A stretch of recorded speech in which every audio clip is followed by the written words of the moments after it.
অবশেষে আবারও ইরান এবং যুক্তরাষ্ট্রে আলোচনা বসতে চলেছে এবং এই আলোচনা বসার জন্য আজকে অর্থাৎ শনিবার আজকে যুক্তরাষ্ট্রের ওয়াশিংটন এবং যুক্তরাষ্ট্রের যে হোয়াইট হাউস আছে এই হোয়াইট হাউসের একটা নিউজ অনুসারে জানা গেছে যে এই যে আলোচনা যে বৈঠকটা আছে সেটা অনুষ্ঠিত হবে পাকিস্তানে। সো আপনারা তো জানেন পাকিস্তানে কিন্তু এর আগেও একটা আলোচনা হয়েছিল, প্রায় 21 ঘন্টা পর্যন্ত এই আলোচনাটা হয়েছিল ইরান এবং যুক্তরাষ্ট্রের মধ্যকার, কিন্তু সেখানে কোনো আউটপুট আসতেছিল না, অর্থাৎ কোনো সিদ্ধান্ত আসতেছিল না।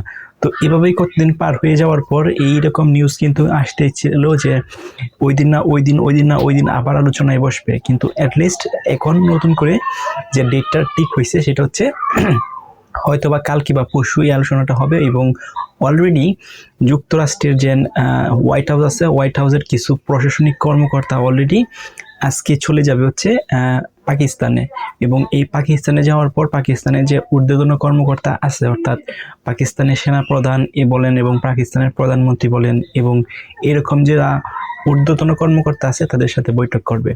So already on the way, অর্থাৎ যুক্তরাষ্ট্রের কিছু প্রশাসনিক কর্মকর্তা রাস্তায় আছে, চলে যাচ্ছে আজকে শনিবারে ইসলামাবাদে অর্থাৎ পাকিস্তানে। আদার পক্ষে অন্য পক্ষে ইরানের যে প্রশাসন আছে, ইরানের প্রশাসনও কিন্তু অলরেডি রাস্তায় আছে, তারাও কিন্তু যাচ্ছে ইসলামাবাদে অর্থাৎ পাকিস্তানে, অর্থাৎ তারা একটা আলোচনা বৈঠকে বসবে। এখন এই যে আলোচনা বৈঠকটা হবে সেটা কিন্তু ফেস টু ফেস আলোচনা বৈঠক হবে না, অর্থাৎ যুক্তরাষ্ট্রের যে ঊর্ধ্বতন কর্মকর্তারা যারা গেছে পাকিস্তানে এবং ইরানের যে কর্মকর্তারা যারা পাকিস্তানে গেছে তারা কি ফেস টু ফেস বসে কি আলোচনা করবে? গতবার গত সময়ে যে সমালোচনাটা হয়েছিল তখন কিন্তু ইরানের প্রশাসনিক কর্মকর্তা এবং যুক্তরাষ্ট্রের প্রশাসনিক কর্মকর্তা একদম ফেস টু ফেস প্রশাসনিক কর্মকর্তারা বসে এবং পাকিস্তানের যে কর্মকর্তা আছে, ঊর্ধ্বতন কর্মকর্তা আছে, সবার সম্মিলিতভাবে একসাথে বসে কিন্তু আলোচনা হয়েছিল 21 ঘন্টা পর্যন্ত, কিন্তু সিদ্ধান্ত আসে নাই। কিন্তু এখন যে আলোচনাটা হবে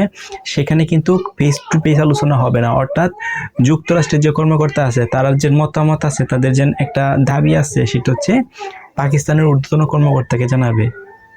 অন্যপক্ষে ইরানের যে ঊর্ধ্বতন কর্মকর্তা আছে যারা যাচ্ছে পাকিস্তানে, তাদের যে একটা দাবি আছে বা মতামত আছে সেটাও কিন্তু পাকিস্তানের ঊর্ধ্বতন কর্মকর্তাকে জানাবে। সো দুইজনের কথাবার্তা, অর্থাৎ যুক্তরাষ্ট্রের কথাবার্তা পাকিস্তান গভর্নমেন্ট বা পাকিস্তানের ঊর্ধ্বতন কর্মকর্তারা শুনবে এবং ইরানের যে কথাবার্তা আছে সেটা ইরানের কথাবার্তাও কিন্তু পাকিস্তানের ঊর্ধ্বতন কর্মকর্তারা শুনবে। সো ইরানের কথা বলবো যুক্তরাষ্ট্রকে, যুক্তরাষ্ট্রের কথা বলবো ইরানে, এবং তারা থার্ড পার্টি তৃতীয় পক্ষ, অর্থাৎ পাকিস্তান এখানে কাজ করবে তৃতীয় পক্ষ থেকে, এবং পাকিস্তান কিন্তু সর্বোচ্চটুকু দিয়ে চেষ্টা করবে এটা যাতে যুদ্ধটা পার্মানেন্টলি বন্ধ হয়ে যায় এবং একটা আলোচনায় সিদ্ধান্ত আসা যায়। এখন এটা নির্ভর করতেছে যুক্তরাষ্ট্রে কি দাবি করে এবং ইরানে কি দাবি করে। এখন অপ্রাসঙ্গিক যে দাবিগুলো আছে সেগুলো যদি করে তাহলে কিন্তু ইরান কখনো এগুলা মেনে নিবে না। আবার ইরানেও দুজন অপ্রাসঙ্গিক এক্সট্রা কোনো দাবি করে সেগুলো কিন্তু যুক্তরাষ্ট্র মেনে নিবে না। সো যদি এরকম সিচুয়েশন ক্রিয়েট হয় তাহলে কিন্তু গত যে আলোচনা বৈঠক হয়েছিল সেই আলোচনা বৈঠকের মতন হবে, অর্থাৎ ওই আলোচনা বৈঠকের কোনো আউটপুট বা কোনো রেজাল্ট আসবে না। সো এই যে রেজাল্ট আসার জন্যই কিন্তু দ্বিতীয় দফায় কিন্তু এই আলোচনায় বৈঠকে কিন্তু তারা বসছে। সো আমরা সবাই চাই যুদ্ধটা পার্মানেন্টলি বন্ধ হয়ে যাক, এবং এখন শুধুমাত্র সময়ের দাবি। এখন তো তারা গেছে অলরেডি অন দ্য ওয়ে, তারা হয়তো কাল কিংবা পরশু একসাথে বসবে। একসাথে বলতে আমি বললাম যে ফেস টু ফেস বসবে না, বাট আলোচনা হবে, হওয়ার পর তাদের একটা ডিসিশনে আসবে। সো সবকিছু ঠিকঠাক থাকলে দুই পক্ষে দুজন মতামত থাকে বা একটা এগ্রিমেন্ট হয় বা একটা চুক্তি হয়, তাহলে হয়তো এই যুদ্ধটা এখানেই ফুল স্টপ হয়ে যাবে, অর্থাৎ থেমে যাবে। সো আপনাদের মতামত কি একটু কমেন্ট করে জানান।